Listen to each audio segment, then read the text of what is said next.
മലയാളി ഇതുവരെ കേൾക്കാത്തൊരു പേര് SFI, serious fraud investigation organisation. ജനുവരി 31 ഞാൻ BJP-യുടെ അംഗത്വം എടുക്കുന്നു. അന്ന് SFI അന്വേഷണത്തിന് ഓർഡറാവുന്നു. ഇപ്പം നിലവിൽ ഇത് സീരിയസ് ആയിട്ട് പ്രശ്നമായിട്ട് എല്ലാവരും കരുതുന്നത് പിണറായി വിജയൻ്റെയും ഇടതുമുന്നണിയുടെയും കാര്യത്തിലാണ്. എന്തായിരിക്കും ഇപ്പോഴത്തെ മിനിസ്റ്റർ ഭരിക്കുന്ന കോൺഗ്രസിൻ്റെ അവസ്ഥ? ഈ കാര്യങ്ങൾ കൂടുതൽ വെളി വന്നാൽ മുഖ്യമന്ത്രി മാറേണ്ടി വരുമോ? SFI 2 കേരള രാഷ്ട്രീയം മൊത്തം മാറി മറിയും എന്നുള്ളതാണ് മാസപ്പടി കേസിൻ്റെ യഥാർത്ഥത്തിലുള്ള അത്. SFI 2 ലോഞ്ച് ആയിട്ടില്ല. ഒരു 2 ആഴ്ചയ്ക്ക് SFI 2 ലോഞ്ച് ആവും. 3 ഉണ്ട്. ഓക്കെ, അതിൻ്റെ ഡ്രാഫ്റ്റിംഗ് നടന്നുകൊണ്ടിരിക്കും. ജീവിച്ചിരിപ്പുണ്ടെങ്കിൽ ഇത് രണ്ടും വരും. ആരാണ് എന്താണെന്നുള്ളത് പിന്നീട് പറയാം. പക്ഷേ SFI 2 വരുന്നുണ്ട്, 3 ഉണ്ട്. താങ്കൾ എങ്ങനെയാണ് BJP-യിലേക്ക് വരാനിടയായത് എന്ന് ഒന്ന് പറയാമോ? അത് തുറന്നു പറഞ്ഞു എന്നതിൻ്റെ പേരിലാണ് PC ജോർജ് ഒറ്റപ്പെട്ടതും അദ്ദേഹത്തെ കടന്നാക്രമിച്ചതും 2021 അദ്ദേഹത്തെ വളരെ പർപ്പസ്ഫുള്ളി സംഘടിതമായി ഇവിടെ അദ്ദേഹത്തെ ആക്രമിച്ച് തോൽപ്പിച്ചതും ഭീകരമായിട്ട് PC ജോർജിനെ പിണറായി വിജയൻ വല്ലാണ്ട് വേട്ടയാണ് പല വിഷയത്തിൽ. അത് സത്യങ്ങൾ മാത്രമേ പറഞ്ഞിട്ടുള്ളൂ. അത്രയും സത്യങ്ങളാണ് കൂടുതൽ പറഞ്ഞതെന്നുള്ളത് ശരിയാണ്. ഒരു ദിവസം രാവിലെ 5 മണിക്ക് വീട് വളഞ്ഞ് PC ജോർജിനെ അറസ്റ്റ് ചെയ്തുകൊണ്ട് പോകുന്നു. വേറൊരു കേസിന് മൊഴിയെടുക്കാനാണെന്ന് പറഞ്ഞ് അവിടെ ചെന്ന് കഴിഞ്ഞപ്പം ഒരു സ്ത്രീയെ കൊണ്ട് അതിജീവിത അങ്ങനെയാണല്ലോ ഇപ്പം ഏത് ഇതിൻ്റെയും പേരിപ്പോൾ അങ്ങനെയാണല്ലോ. അതിജീവിത ഒരു പ്രത്യേക തരം അതിജീവിതയും കൊണ്ട് അങ്ങനെ പറയണം. പ്രത്യേക തരം അതിജീവിതയും കൊണ്ട് പരാതി കൊടുപ്പിക്കുന്നു. CPM-ൻ്റെ താങ്കളോടുള്ള അപ്രോച്ച് ചോദിക്കാനൊരു കാരണമുണ്ട്. എക്സാക്ട്ലി എങ്ങനെയാണ് ഈ മാസപ്പടി കേസിൻ്റെ ഈ വശങ്ങളിലേക്ക് താങ്കളെത്തി? നമ്മളെ തകർക്കാൻ വേണ്ടി പിണറായി കച്ചകെട്ടി മെനക്കെടുത്തിയപ്പോൾ എന്നാൽ ഇയാൾക്കിട്ടൊരെണ്ണം കൊടുക്കണമല്ലോ തിരിച്ചെന്ന് ചിന്തിച്ചു. എല്ലാവർക്കും നമസ്കാരം. കേരള ടോക്സ് ഒഫീഷ്യലിൽ ഇന്ന് നമ്മുടെ അതിഥിയായിട്ട് എത്തിയിരിക്കുന്നത് BJP നേതാവും കേരള കോൺഗ്രസ് രാഷ്ട്രീയത്തിൻ്റെ മുൻനിരയിലുണ്ടായിരുന്ന PC ജോർജിൻ്റെ മകനുമായ ശ്രീ ഷോൺ ജോർജാണ്. ഷോൺജി, അങ്ങേക്ക് ഈ പരിപാടിയിലേക്ക് സ്വാഗതം. നമസ്കാരം. ഇന്ന് അവിചാരിതമായിട്ടാണ് താങ്കൾ നമ്മുടെ മുന്നിൽ വന്നത്. കേരളത്തിൻ്റെ രാഷ്ട്രീയം പുതിയ ദിശയിലേക്ക് തിരിഞ്ഞുകൊണ്ടിരിക്കുകയാണ്. LDF-ഉം UDF-ഉം എന്ന 2 ശക്തികൾ മാത്രം ഉണ്ടായിരുന്ന ഒരു കാലത്തിൽ നിന്ന് ഒരു 3ാം ശക്തിയായി NDA വളർന്നു വന്നുകൊണ്ടിരിക്കുകയാണ്. ഇന്ന് ഈ പാർട്ടിയുടെ നെടുന്തൂണുകളിൽ ഒരാൾ താങ്കൾ തന്നെയാണ്. അതായത് അങ്ങനെ ഞാൻ പറയാനൊരു കാരണമുണ്ട്. എന്താണെന്ന് ചോദിച്ചാൽ ക്രിസ്ത്യൻ രാഷ്ട്രീയത്തെ റെപ്രസെൻ്റ് ചെയ്യുന്ന കൃത്യമായൊരു നേതൃ സംവിധാനം ഇന്ന് BJP-യിലുണ്ടായിരിക്കുന്നു. അതെന്ന് വെച്ചാൽ കേരള കോൺഗ്രസ് രാഷ്ട്രീയം തന്നെയാണ് ഒരർത്ഥത്തിൽ. കേരള കോൺഗ്രസിൻ്റെ രാഷ്ട്രീയം പഠിച്ച ഒരാൾക്ക് കേരളത്തിൻ്റെ മലയോരത്തിൻ്റെ രാഷ്ട്രീയം അറിയാം, കർഷകരുടെ രാഷ്ട്രീയം അറിയാം, ക്രിസ്തീയ സമൂഹത്തിൻ്റെ രാഷ്ട്രീയം അറിയാം. താങ്കൾ എങ്ങനെയാണ് BJP-യിലേക്ക് വരാനിടയായത് എന്ന് ഒന്ന് പറയാമോ? ഞാൻ ഒരു 2020 സമയമൊക്കെ ആയപ്പോൾ ഞാൻ ബേസിക്കലി ജനിച്ചപ്പോൾ മുതൽ സജീവ രാഷ്ട്രീയ പ്രവർത്തനമായിട്ട് എന്നെ അറിയാമല്ലോ. ഞാൻ ഒരു രാഷ്ട്രീയ പ്രവർത്തനമായി ജനിച്ചെന്ന് പറയാം. എൻ്റെ അമ്മയുടെ വീടും എൻ്റെ വല്യപ്പൻ പഞ്ചായത്ത് പ്രസിഡൻ്റായിരുന്നു, എൻ്റെ അമ്മയുടെ അച്ഛൻ. പപ്പ ഞാൻ ജനിക്കുമ്പോൾ PC ജോർജ് MLA ആണ്, പപ്പ MLA ആണ്. അപ്പം ജനിച്ചപ്പോൾ മുതൽ ഒരു രാഷ്ട്രീയം കണ്ടും കേട്ടും മാത്രം വളർന്ന ഒരാളാണ്. അപ്പോൾ എനിക്ക് ഞാൻ ഒരിക്കലും പൊളിറ്റീഷ്യനാകണം അല്ലെങ്കിൽ രാഷ്ട്രീയ പ്രവർത്തകനാകണമെന്ന് ആഗ്രഹിച്ച ഒരാളല്ല. പക്ഷേ ഞാൻ പഠിക്കുന്ന കാലഘട്ടത്തിൽ ഞാൻ ഓട്ടോമാറ്റിക്കലി വിദ്യാർത്ഥി രാഷ്ട്രീയത്തിലേക്ക് വന്നു. കാരണം PC ജോർജിൻ്റെ മകൻ എന്ന നിലയിൽ എൻ്റെ ഒരു റെസ്പോൺസിബിലിറ്റി ആയിരുന്നു എൻ്റെ മുമ്പിൽ വരുന്ന ഇഷ്യൂസിനെ കൈകാര്യം ചെയ്യാനും. പിന്നെ പപ്പായ്ക്കിടയിൽ ഒരു ബ്രോക്കറായിരുന്നു ഞാനെപ്പോഴും. പപ്പായ്ക്കിടയിൽ പപ്പായുടെ അടുത്ത് പറയാൻ പറ്റാത്ത കാര്യങ്ങൾ എന്നോട് പറയും. അപ്പോൾ അത് പപ്പായോട് പറയുക. പിന്നെ പപ്പ പോകാത്ത പപ്പയ്ക്ക് സ്ഥലത്തില്ലെങ്കിൽ കല്യാണത്തിന് പോവുക, പപ്പ സ്ഥലത്തില്ലെങ്കിൽ മരിച്ചിടക്കിന് പോവുക. അപ്പോൾ പപ്പ ഇല്ലാത്ത ദിവസങ്ങളിൽ വീടുകളിൽ ആൾ വരുമ്പോൾ അത് പാർട്ടിയുടെ ഭാരവാഹികളെ അറിയിച്ച് അവരുടെ കാര്യങ്ങൾ ചെയ്തു കൊടുക്കുക. അപ്പം ഞാൻ ആക്സിഡൻ്റലി ഞാനങ്ങനെ ഇതിലേക്ക് ആയി. പക്ഷേ 2018-19 കാലഘട്ടത്തിലൊക്കെ ഞാൻ മനസ്സുകൊണ്ട് തീരുമാനിച്ചു, വേണ്ട, ഞാൻ പ്രൊഫഷനിലേക്ക് തിരിച്ചു പോവാം. കാരണം എനിക്ക് എൻ്റെ മനസ്സുകൊണ്ട് അക്സെപ്റ്റ് ചെയ്യാൻ പറ്റാത്ത, എന്നാൽ പൊതുസമൂഹത്തിന് മുമ്പിൽ ഞാൻ വിളിച്ചു പറഞ്ഞാൽ ആരും അംഗീകരിക്കില്ലാത്ത കുറേ യാഥാർത്ഥ്യങ്ങൾ എൻ്റെ മനസ്സിലേക്ക് വന്നു. അത് തുറന്നു പറഞ്ഞു എന്നതിൻ്റെ പേരിലാണ് PC ജോർജ് ഒറ്റപ്പെട്ടതും അദ്ദേഹത്തെ കടന്നാക്രമിച്ചതും 2021 അദ്ദേഹത്തെ വളരെ പർപ്പസ്ഫുള്ളി സംഘടിതമായി ഇവിടെ അദ്ദേഹത്തെ ആക്രമിച്ച് തോൽപ്പിച്ചതും 2020 ഈ 2021 ഇലക്ഷൻ തൊട്ട് മുമ്പ് 2020 ജില്ലാ പഞ്ചായത്തിലേക്ക് മത്സരിക്കുന്ന സാഹചര്യം ഉണ്ടായി. അപ്പോൾ ഒരു മുന്നണിയുടെ ഭാഗമായിരിക്കുമെന്ന് വിശ്വസിച്ചു. അപ്പോൾ എനിക്ക് മത്സരിക്കാതിരിക്കാൻ വേണ്ടി ഞാൻ പറഞ്ഞു, മുന്നണിയുടെ ഭാഗമാണെങ്കിൽ ഞാൻ മത്സരിക്കില്ല, ഒറ്റയ്ക്കാണെങ്കിൽ നോക്കാമെന്ന് പറഞ്ഞു. കഷ്ടകാലത്തിന് മുന്നണിയില്ലാതെ ഒറ്റയ്ക്ക് മത്സരിക്കേണ്ടി വന്നു. അപ്പോൾ ജില്ലാ പഞ്ചായത്തിലേക്ക് ഒറ്റയ്ക്ക് മത്സരിച്ച് ജയിക്കുക എന്ന് പറയുന്നത് അത്ര എളുപ്പമുള്ള കാര്യമല്ല. അപ്പോൾ എല്ലാവരും ഒരേ സ്വരത്തിൽ പറഞ്ഞു, വേറെ ആരും മത്സരിച്ചിട്ട് കാര്യമില്ല, ഷോൺ മത്സരിച്ചാൽ ജയിക്കാൻ സാധ്യതയുണ്ട്, നോക്കാം എന്നാണ് ഞാൻ. അത് ഏറ്റെടുക്കാല്ലാതെ വേറെ മാർഗ്ഗമില്ല. കാരണം പാർട്ടി അത്ര വലിയൊരു പ്രതിസന്ധി നിൽക്കുന്നു, ഒറ്റയ്ക്കാണ് നിൽക്കുന്നത്. അപ്പം വേറെ മാർഗ്ഗമില്ലാത്തതുകൊണ്ട് ഞാൻ ആ ചുമതല ഏറ്റെടുത്തു, മത്സരിച്ചു. എന്നെ അറിയാവുന്നതുകൊണ്ട് എനിക്ക് വലിയ കൺഫ്യൂഷൻ ഉണ്ടായിരുന്നു. സത്യം പറഞ്ഞാൽ ജനങ്ങളെ ഫേസ് ചെയ്യാൻ ഭയങ്കര മടിയുള്ള ആളാണ്. ഉള്ളിൻ്റെ എന്നെ എങ്ങനെയാണ് കരുതുന്നത്? കാരണം നമ്മൾ എപ്പോഴും കരുതുന്നത് ഈ മക്കൾ രാഷ്ട്രീയത്തോട് എപ്പോഴും ഒരു നെഗറ്റീവ് ഫീലാണ് ജനങ്ങൾക്ക്. ഇപ്പം ഞാൻ കണ്ടിട്ടുള്ള ജോസ് കെ മാണി അല്ലെങ്കിൽ ബാക്കിയുള്ള മക്കൾ രാഷ്ട്രീയത്തിന് പ്രതീകങ്ങളായി വന്നിട്ടുള്ള ആളുകളെ പെട്ടെന്ന് ആളുകൾ അങ്ങ് അക്സെപ്റ്റ് ചെയ്തില്ല. അപ്പോൾ അതേ മൈൻഡായിരിക്കും എന്നോടെന്നുള്ളൊരു കാഴ്ചപ്പാട് എൻ്റെ ഉള്ളിലൊരു ഭയമായി ഉണ്ടായിരുന്നു. അപ്പോൾ 2018 മീനച്ചിൽ ഈസ്റ്റ് ബാങ്കിൽ അടുത്തൊരു ജനറേഷൻ പറഞ്ഞു. അപ്പം ഞാൻ മീനച്ചിൽ ഈസ്റ്റ് ബാങ്കിൽ വരണമെന്ന് പറഞ്ഞു. പിന്നെ നമുക്ക് മൃഗീയമായ ഭൂരിപക്ഷമുള്ളൊരു ബാങ്കാണ്, അവിടെ മത്സരിക്കണമെന്ന് പറഞ്ഞാൽ മത്സരിച്ച് എനിക്ക് 7000 വോട്ട് ഭൂരിപക്ഷം ഉണ്ടായിരുന്നു. അപ്പോൾ ആ ഒരു ചെറിയ അറപ്പ് മാറി. എന്നാലും എനിക്കൊരു പേടിയുണ്ടായിരുന്നു. പക്ഷേ ജനം എന്നെ അറിയാവുന്ന ഒരു ജനത്തിന് മുമ്പിലാണ് ഞാൻ പോയി നിന്നത്. അതുകൊണ്ട് തന്നെ എന്നെ നല്ലൊരു ഭൂരിപക്ഷത്തിൽ ജില്ലാ പഞ്ചായത്തിലേക്ക്, കേരളത്തിൽ ആദ്യമായിട്ടായിരിക്കും ഒരു സ്വതന്ത്ര സ്ഥാനാർത്ഥി ജില്ലാ പഞ്ചായത്തിലേക്ക് ജയിക്കുന്നത്. ഞാനങ്ങനെ ജില്ലാ പഞ്ചായത്ത് മെമ്പറായി. പിന്നെ ആ ഒരു 5 വർഷത്തെ ടൈം 2021 പപ്പ പരാജയപ്പെടുന്നു. 2021 മുതൽ 2023 വരെ ക്രൈസിസ് മാത്രമായിരുന്നു. എല്ലായിടത്തുനിന്നും അക്രമങ്ങൾ മാത്രം ഉള്ള ഒരു സാഹചര്യം. പിന്നെ ഭീകരമായിട്ട് PC ജോർജിനെ പിണറായി വിജയൻ വല്ലാണ്ട് വേട്ടയാടി പല വിഷയത്തിൽ. അത് സത്യങ്ങൾ മാത്രമേ പറഞ്ഞിട്ടുള്ളൂ, അപ്രിയ സത്യങ്ങളാണ് കൂടുതൽ പറഞ്ഞതെന്നുള്ളത് ശരിയാണ്.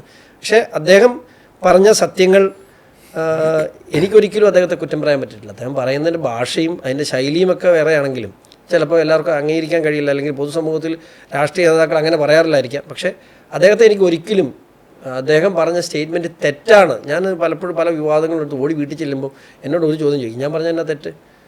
ആ ചോദ്യത്തിന് ഇന്ന് വരെ എനിക്ക് ഉത്തരം പറയാൻ പറ്റിയിട്ടില്ല.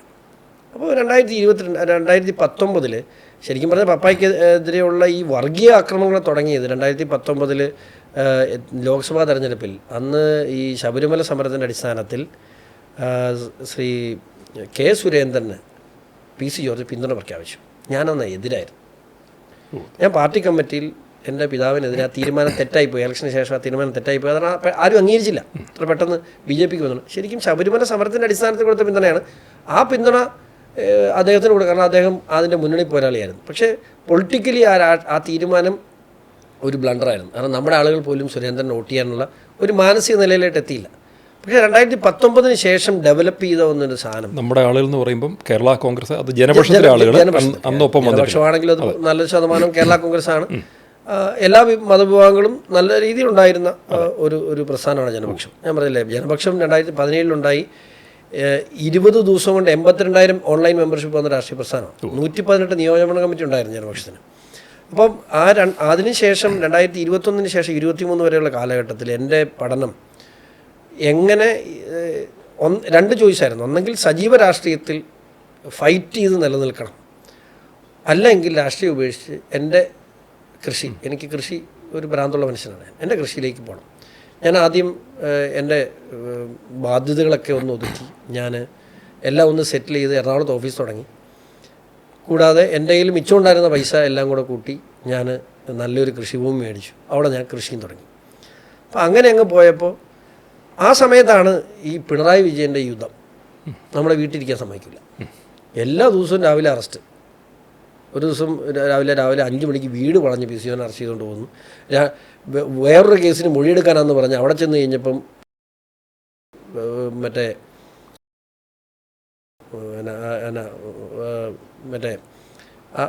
ഒരു സ്ത്രീയെ കൊണ്ട് അതിജീവിത അങ്ങനെയാണല്ലോ ഇപ്പം ഏത് ഇതിൻ്റെയും പേരിപ്പോൾ അങ്ങനെയാണല്ലോ, അതിജീവിത.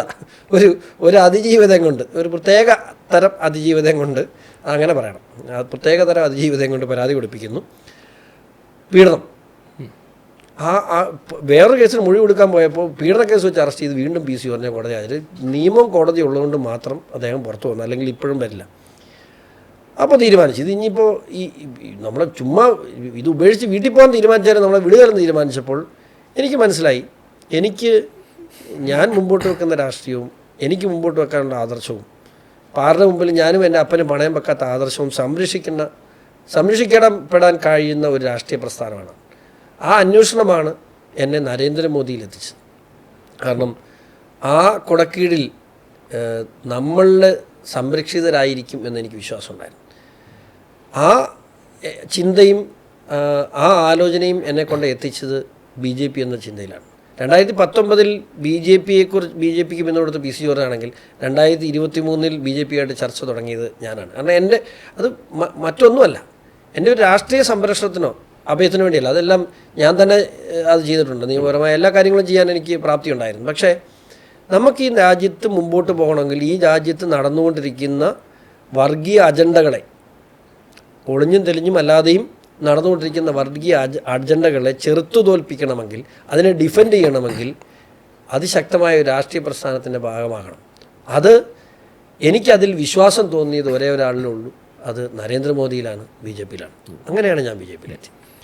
CPMൻ്റെ താങ്കളോടുള്ള അപ്രോച്ച് ചോദിക്കാനൊരു കാരണമുണ്ട്.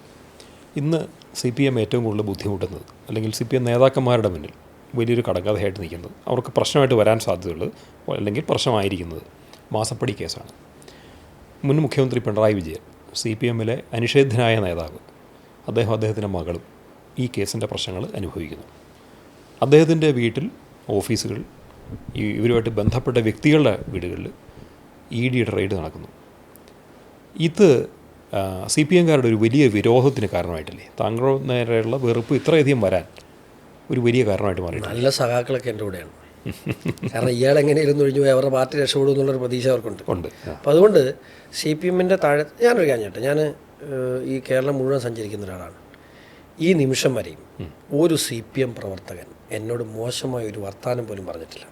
കാരണം അവരുടെ ഉള്ളിലുള്ള, അവർ ന്യായീകരിക്കാൻ ചാനലിൽ വന്നിരിക്കുന്ന ആളുകളുടെ ഫേസിലെ എക്സ്പ്രഷൻ ഞാൻ പലപ്പോഴും ശ്രദ്ധിച്ചിട്ടുണ്ട്. വേറെ മാർഗ്ഗമില്ലല്ലോ, അതുകൊണ്ട് വന്നിരിക്കുകയാണ്. നമ്മുടെ P. ജയരാജൻ ഒരു ദിവസം ചാനൽ ചർച്ച ചെയ്ത് ഏഷ്യാനെറ്റിലും, ഏഷ്യാനെറ്റിൽ അദ്ദേഹവും ഞാനും വന്നു.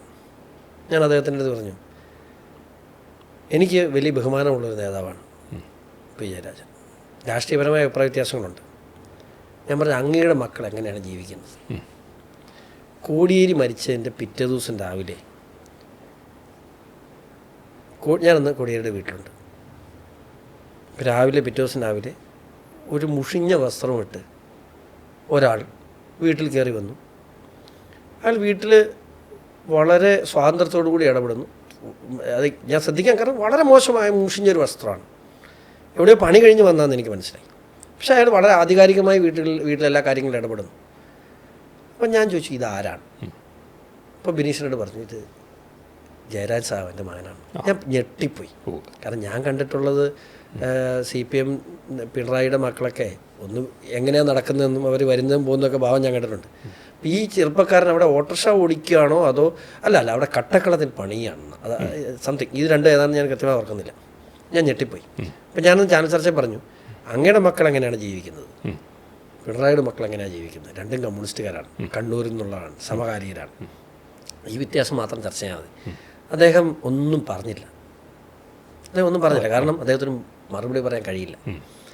അപ്പം ഈ കേസിൻ്റെ തുടക്കം മുതലെടുത്ത് നോക്കിയോ, ഹൈക്കോടതിയിലൊക്കെയുള്ള CPM അനുഭാവികളായ വളരെ സീനിയേഴ്സായിട്ടുള്ള അഭിഭാഷകർ, തുടക്കത്തിൽ ഞാൻ ഈ SFI എന്നൊക്കെ പറയുമ്പോൾ ഇത് എന്നാന്ന് പോലും ആർക്കും മനസ്സിലായില്ലായിരുന്നു, പുച്ഛമായിരുന്നു. പക്ഷേ കേസ് കാര്യങ്ങൾ കൃത്യമായിട്ട് കടന്നുപോയപ്പോൾ CPM അനുഭാവികളായ ഇടത് സഹയാത്രികരായ നിരവധി അഭിഭാഷകർ എന്നെ സഹായിക്കാൻ വന്നിട്ടുണ്ട്. എനിക്കെല്ലാം പിന്തുണയും. അവിടെ ഒരു സംശയം ചോദിച്ചോട്ടെ, എക്സാക്ട്ലി എങ്ങനെയാണ് ഈ മാസപ്പടി കേസിൻ്റെ ഈ വശങ്ങളിലേക്ക് താങ്കൾ എത്തിയത്? എങ്ങനെ കണ്ടെത്തിയത്? ഈ നമ്മൾ പറഞ്ഞില്ലേ, നമ്മളെ തകർക്കാൻ വേണ്ടി പിണറായി കച്ചകെട്ടി മെനക്കെടുത്തിയപ്പോൾ എന്നാൽ ഇയാൾക്ക് ഇട്ടൊരെണ്ണം കൊടുക്കണമല്ലോ തിരിച്ചെന്ന് ചിന്തിച്ചു. അപ്പോഴാണ് ഈ മാസപ്പടി ഇങ്ങനെ ഒരു വിവാദം മനോരമയിൽ വരുന്നത്. അപ്പോൾ അന്ന് ആ വിഷയവുമായി ബന്ധപ്പെട്ട് കോൺഗ്രസിൻ്റെ മൂവാറ്റുപുഴ MLA ഈ വിഷയം നിയമസഭയിൽ ഉന്നയിച്ചു. അത് കഴിഞ്ഞ് ഒരാഴ്ച കഴിഞ്ഞിട്ട് എനിക്ക് മനസ്സിലായി ഏതൊരു വിവാദം പോലെ. ഈ വിവാദം ചോർത്തിയത് CPMകാർ തന്നെയാണോ മനോരമ വരാൻ കാരണം? എനിക്കറിയില്ല. ഇല്ല. അപ്പോൾ ഒരാഴ്ച കഴിഞ്ഞപ്പം ഇത് സംബന്ധിച്ച് എന്തെങ്കിലും പരാതികൾ എവിടെ ആരും കൊടുത്ത് കണ്ടില്ല. നിയമസഭയിൽ ഇത് രാഷ്ട്രീയമായി കൊണ്ടുവന്നു. 2-3 ദിവസം ചാനൽ ചർച്ചയും കാര്യങ്ങളൊക്കെ കഴിഞ്ഞു, അതോടെ അങ്ങ് തീർന്നു. അപ്പോൾ എൻ്റെ ഏറ്റവും അടുത്ത സുഹൃത്ത് എൻ്റെ ഒരു ജ്യേഷ്ഠ സഹോദരനുണ്ട്. ഉന്നയിച്ച മാത്യു കുഴൽനാടൻ പോലും കൊണ്ടുപോകുന്നില്ല, കേസെടുത്ത് കൊണ്ടുപോകില്ല. എൻ്റെ ഒരു അടുത്ത സുഹൃത്ത് പറഞ്ഞു ഇതിനകത്ത് കുറേ സാധനങ്ങളുണ്ട്. പുള്ളി ഒരു വളരെ ഈ പ്രത്യേകിച്ച് കോർപ്പറേറ്റ് ലോയിൽ വളരെ എക്സ്പേർട്ടായിട്ടുള്ള എൻ്റെ ഒരു സഹോദരൻ, കൂടപ്പുറപ്പല്ലെന്നുള്ള ഒരു സഹോദരനാണ്. എൻ്റെ എല്ലാ കാര്യങ്ങളിലും ഇടപെടുന്ന ഒരു മനുഷ്യനാണ്. അപ്പോൾ ഞാനൊരു സ്റ്റേറ്റ്മെൻറ്റ് കൊടുത്താൽ പോലെ എന്നെ വിളിച്ച് ചീത്ത വിളിക്കുന്ന അത്രയും എന്നോട് അവകാശവും അധികാരമുള്ളൊരു. അപ്പോൾ എന്നോട് പറഞ്ഞു, എടോ ഇതിനകത്ത് കുറച്ച് സാധനങ്ങളുണ്ടല്ലോ, നമുക്കൊന്ന് വർക്ക് ചെയ്താലോ. നമ്മൾ പിന്നെ ചെയ്യാം, എനിക്കിഷ്ടമാണല്ലോ, ഒന്ന് പിണറായി ആണല്ലോ. അപ്പോൾ ഞാനും അദ്ദേഹവും കൂടെ ഇതിൻ്റെ ഡീറ്റെയിൽസ് കളക്ട് ചെയ്യാൻ തുടങ്ങി. അപ്പോൾ എന്തൊക്കെയാണ് കമ്പനി, അദ്ദേഹം കമ്പനി ലോയിൽ, ഞാൻ കമ്പനി ലോയിൽ എക്സ്പെർട്ടൊന്നുമല്ല.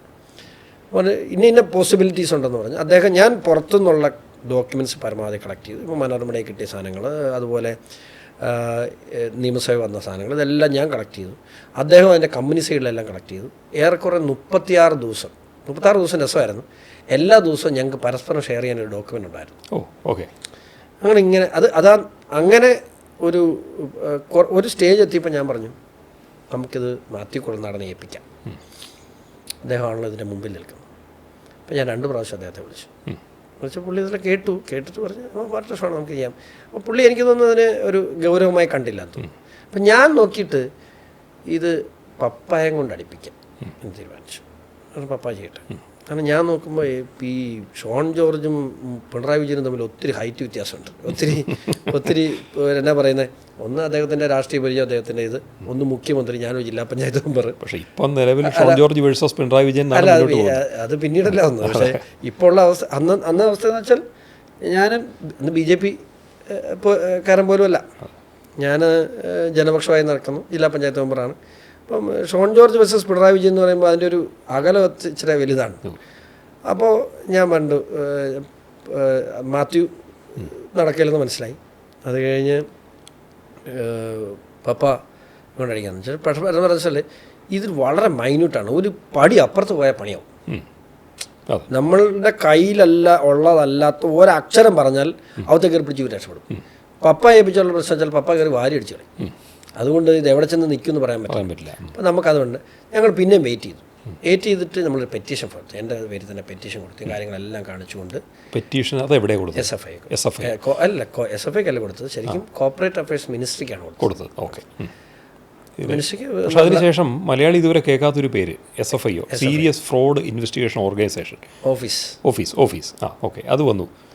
അതിലേക്ക് ഞാൻ പറഞ്ഞില്ല, എൻ്റെ ഈ സുഹൃത്തായ അഭിഭാഷകൻ്റെ ഒരു കണ്ടെത്തലാണ് SFI എന്നുള്ള കണ്ടെത്തൽ വെച്ചാൽ അദ്ദേഹത്തിന് അറിയാം, അത് നിരവധി SFI കേസുകൾ ഡീൽ ചെയ്തിട്ടുള്ള ആളാണ്. അപ്പോൾ ഇങ്ങനെ ഒരു ഓപ്ഷൻ ഉണ്ട്. എനിക്കും ഈ SFIയെ സംബന്ധിച്ച് കേട്ടിട്ടുണ്ടെന്നല്ലാതെ ഇതെന്താണെന്ന് പോലും എനിക്കറിയില്ലായിരുന്നു. അപ്പോൾ ഈ പെറ്റീഷൻ നമ്മൾ കൊടുത്തു. അത് കൊടുത്തതിന് ശേഷം എനിക്കൊരു റിപ്ലൈ വന്നു. ഒരു 10-20 ദിവസം കഴിഞ്ഞപ്പോൾ എനിക്കൊരു റിപ്ലൈ വന്നു. നിങ്ങളുടെ അന്വേഷണത്തിന് വേണ്ടി സൗത്ത് സോൺ മറ്റേ റീജിയണൽ ഡയറക്ടർക്ക് അയച്ചിട്ടുണ്ട് എന്ന് പറഞ്ഞ്. അതിനുശേഷം ഒരു 10 ദിവസം കഴിഞ്ഞപ്പോൾ ഞാൻ ഹൈക്കോടതി കേസ് ഫയൽ ചെയ്തു. 758 പേജാണ് എൻ്റെ പെറ്റീഷൻ. ഓക്കെ, അത്രയും ഡീറ്റെയിൽഡ് ആയിരുന്നു.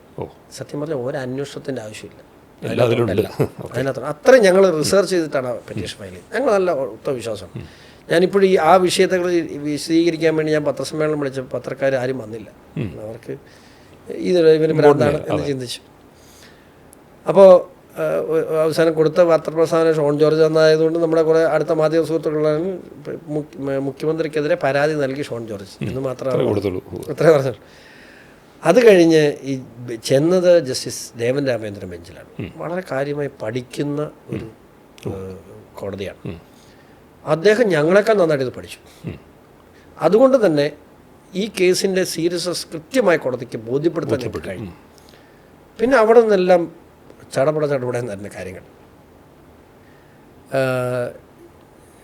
വളരെ യാദൃശ്യമായൊരു കാര്യം എന്ന് വെച്ചാൽ ഞാൻ ജനുവരി 31-ാം തീയതി ഞാൻ BJPയുടെ അംഗത്വം എടുക്കുന്നു. അന്ന് SFIO അന്വേഷണത്തിന് ഓർഡർ ആവുന്നു. അത് ഞാൻ ശ്രദ്ധിച്ചു. അല്ല, അത് പിന്നെ വലിയ ആരോപണമായി. BJP ജോയിൻ ചെയ്ത ഉടനെ SFIO അന്വേഷണം. ഞാൻ ഡൽഹിയിൽ നിൽക്കുമ്പോഴാണ് ഞാൻ ആ വാർത്ത അറിയുന്നത്. അത് കാരണം 4-ാം തീയതി കോടതി വീണ്ടും വെച്ചിരിക്കുകയാണ്. എന്തുകൊണ്ട് അന്വേഷണം ഇല്ലാന്ന് കോടതി ചോദിച്ച സമയത്താണ് അന്വേഷണം. 4-ാം തീയതിക്ക് മുമ്പ് അത് പ്രഖ്യാപിക്കേണ്ട ആവശ്യമുണ്ടായിരുന്നു. നിയമപരമായ ആവശ്യമായിരുന്നു SFIയെ സംബന്ധിച്ച്. അവർ ഓർഡർ ഇറക്കി.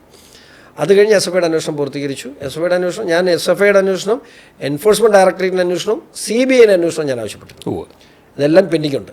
EDയുടെ അന്വേഷണത്തിലേക്ക് എത്തി, PCR ആയി, അത് നടന്നുകൊണ്ടിരിക്കുന്നു. ഇത് കഴിയുമ്പോൾ CBI ഉണ്ട്.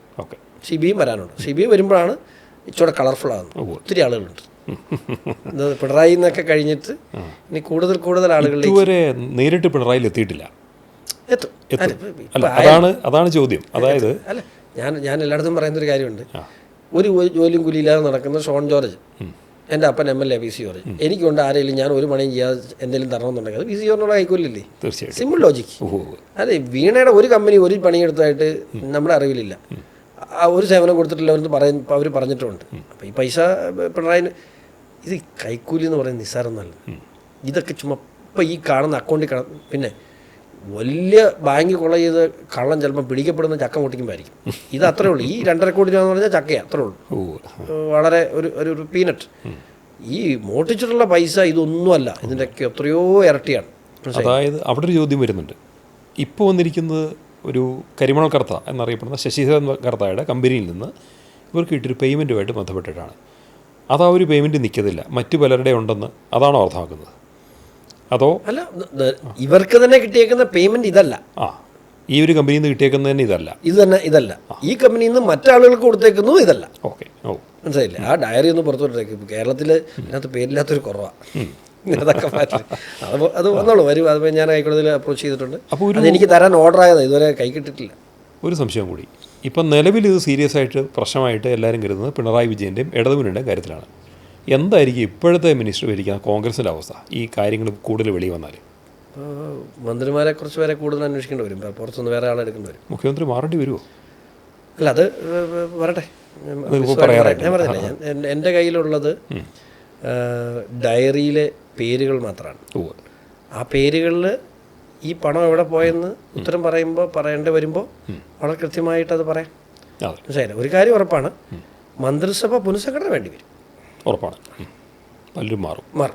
സംശയം. അതിനെക്കുറിച്ച് ചില അഭ്യൂഹങ്ങൾ കേട്ടിരുന്നതുകൊണ്ടാണ് ഞാൻ ഈ ചോദ്യം ചോദിച്ചത്. മന്ത്രിസഭ പുനഃസംഘടിപ്പിക്കേണ്ടി വരും. അതായത് കേരള രാഷ്ട്രീയം മൊത്തം മാറിയും എന്നുള്ളതാണ് മാസപ്പടി കേസിൻ്റെ യഥാർത്ഥത്തിലുള്ള അത്.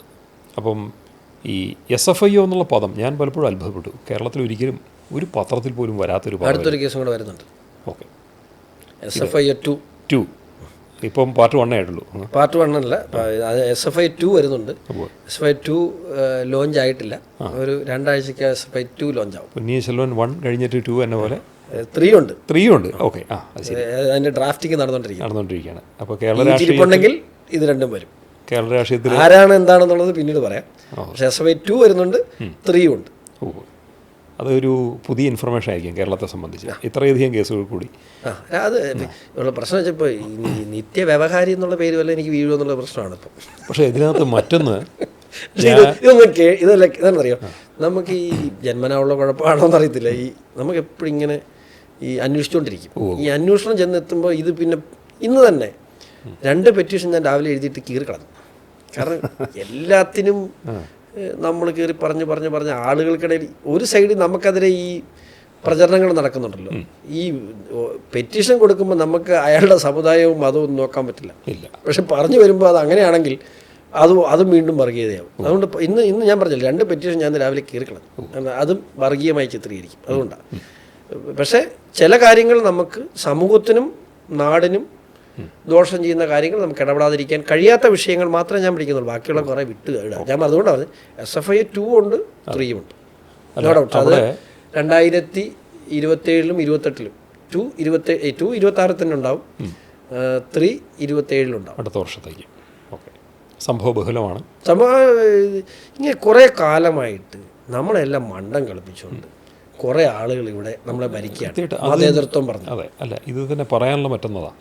അതായത് ഇവിടെ ഈ കമ്പനി കേസുകളിലാണ് അഴിമതി കാണിക്കാൻ കമ്പനി ഭരണം എന്നുള്ളത് ഒരു മറയാക്കി എടുത്തുകൊണ്ട് ഈ കമ്പനി നിയമങ്ങളെ തന്നെ ഉപയോഗിച്ച് പുറത്ത് ആരും അറിയാണ്ട് അഴിമതി പണം വെളുപ്പിക്കുന്ന ഒരു പരിപാടിയായിരുന്നു നടന്നുകൊണ്ടിരുന്നത്, അല്ലേ?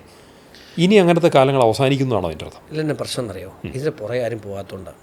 എക്സാക്ട്ലി. ശരിക്കും ഈ കമ്പനി രജിസ്റ്റർ ചെയ്ത് ഈ കമ്പനിയുടെ പുറകിൽ അതിൻ്റെ ലൂപ്പ് ഫോൾസുകൾ യൂസ് ചെയ്തുകൊണ്ട് ടാക്സ് വെട്ടിപ്പ് നടത്തുന്ന ആളുകൾ ശരിക്കും അവരുടെ കഴുത്ത് കൊണ്ട് കുരുക്കിലാണ് വെക്കുന്നത്. എക്സാക്ട്ലി കറക്റ്റാണ്. കമ്പനി ലോസ് അനുസരിച്ച് കമ്പനി ലോ അനുസരിച്ച് മാത്രമല്ല ഇതെല്ലാം ഡിജിറ്റലാവുക.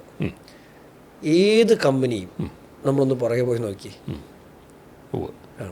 പിന്നെ ഇവിടെ നാട്ടിലുള്ള വ്യവസായ സ്ഥലങ്ങൾ മുഴുവൻ പൂട്ടിക്കുക എന്നുള്ള കുറേയൊക്കെ ഇതൊക്കെ ഇതിൻ്റെ ഭാഗമായിട്ട് ഇവരൊക്കെ കുറേയൊക്കെ ചെയ്യും. എല്ലാത്തിനും പൊട്ടിക്കുക എന്നുള്ളതാണ് നമ്മൾ ലക്ഷ്യം. പക്ഷേ അതിൽ നമ്മുടെ നാടിന് ദോഷകരമായ കാര്യങ്ങളെ നമുക്ക് ടേക്കപ്പ് ചെയ്യേണ്ടി വരും. അത് ടേക്കപ്പ് തീർച്ചയായിട്ടും മാത്രമേ ഉള്ളൂ. അതല്ലാതെ എല്ലാവരെയും പൊട്ടിക്കാൻ നടക്കുന്നില്ല. പക്ഷേ ഈ കമ്പനി രജിസ്റ്റർ ചെയ്ത് അത് ദുരുപയോഗം ചെയ്തുകൊണ്ട് സർക്കാരിനെ പറ്റിക്കാമെന്ന് വിചാരിക്കുന്നവർ ശരിക്കും കാണിക്കുന്ന മണ്ടത്തരാണ്. എപ്പോഴെങ്കിലും ഒരു ദിവസം ഈ ശ്രദ്ധ അവരിലേക്ക് വരുമ്പോൾ താങ്ങുകയില്ലാത്ത പണി കിട്ടും.